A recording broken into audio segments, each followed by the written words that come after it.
Today we are talking about the number one thing that you can do and need to do if you want to become more self-aware. And that is becoming accountable, becoming responsible for yourself in every aspect of your life. If you don't know me, my name is Tess. I'm with Uncharted Depths.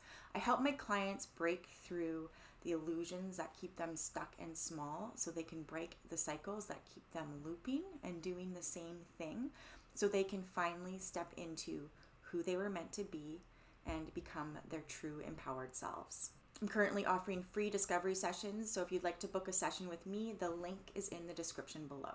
Accountability and self-responsibility is so important if you want to heal.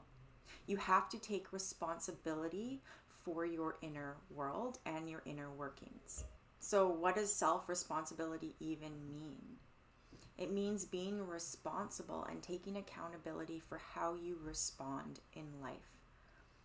We are not in control, but the thing that we can control is how we respond to things on the outside and how it makes us feel and how we move forward with that. So the best way to start with this is if you have a disagreement with someone or a conflict with someone, or your ego comes up wanting to fight or dispute something of somebody else's perspective. Taking accountability means taking a step back from the situation and taking a higher perspective instead of fighting up against this other perspective, believing that you are right and they are wrong. You want to take responsibility for your emotions within. What are you feeling? What does this make you feel?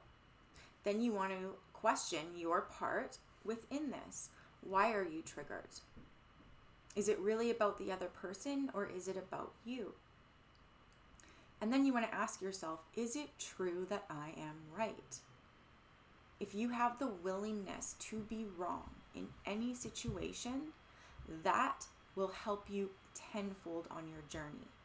Stubbornness ceases to exist when you have the willingness to be wrong. So stubbornness is a trait that is designed by the ego to keep us stuck in the same cycles. And when we come up against conflict or a disagreement, it can be our worst enemy.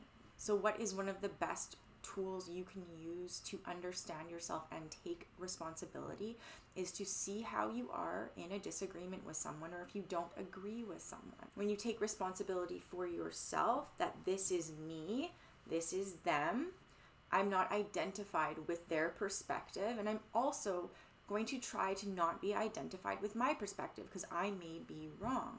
And even if I am not wrong, what am I feeling? And why am I feeling this?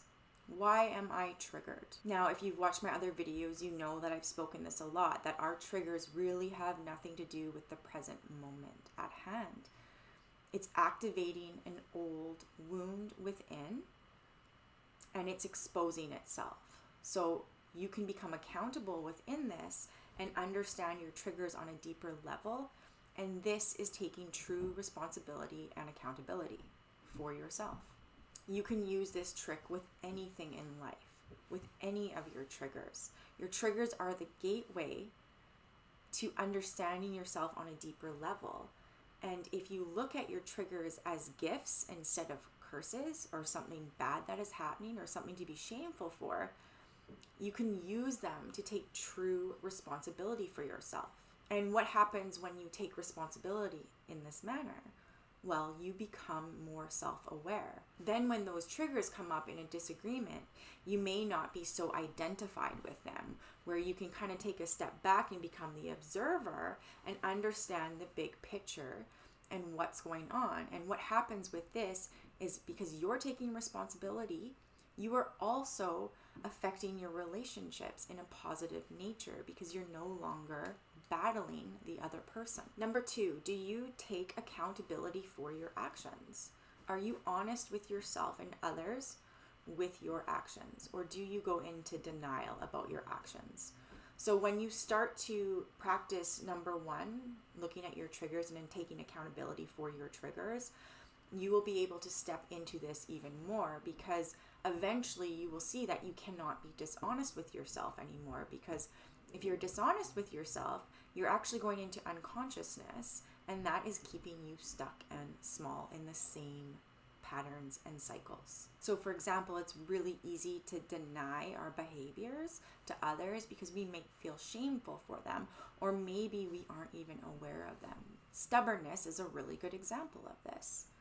Many people will go into denial about their stubbornness and dig their heels in the ground and believe that they are right.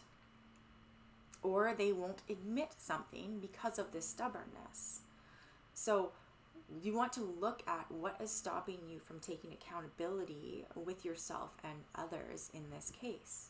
Where in your life are you going into denial and not taking responsibility for yourself, and also not being honest with others? You may be surprised when you get curious about this, how often you are doing this. I know that when I was in an unconscious state, I had so many denials within, and I wasn't even aware of them. I didn't even know I was doing it. There was shame that I was living with, and so it was really hard for me to see those parts. I didn't take responsibility for what was going on within me, and I also had a hard time taking responsibility for the outside things, and then therefore I wasn't really being honest with others.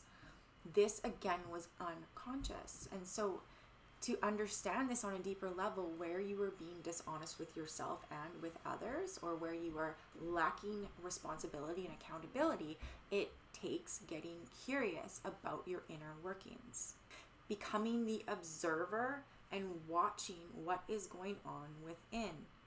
And you do not want to judge these parts, right? When people start doing this work, and I know when I started doing this work over a decade ago, I judged myself. I judged these parts of myself. That only made healing prolonged.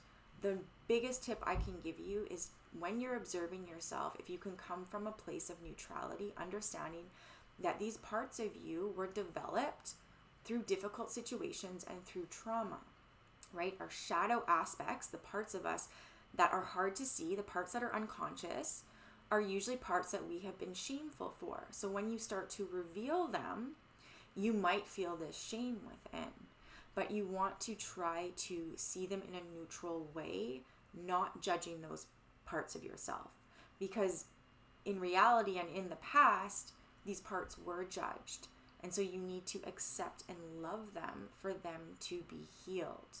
If you notice yourself judging, then it's really easy to judge the judgment. But notice that. Just notice and watch all the inner workings of the mind. The more you do this, the more you are taking accountability and responsibility for yourself. And the more responsibility and accountability that you take for yourself and your inner workings and your relationships, the more you will evolve and change. And the parts of you that are actually false aspects will start to die. They will drop away. And you will start to see what is underneath, which is your authenticity. These parts cover up your authenticity. And when you become more authentic, your relationships become more authentic. When your relationships become more authentic, they become more fulfilling. And in general, in everyday life, everything becomes more fulfilling. This may seem like a lot of work, but you just take it day by day. I know you got this. I know you can do this. If I can, you can. If you like this video, be sure to hit the like button, subscribe, and share with your friends. My name is Tess. Thanks for watching.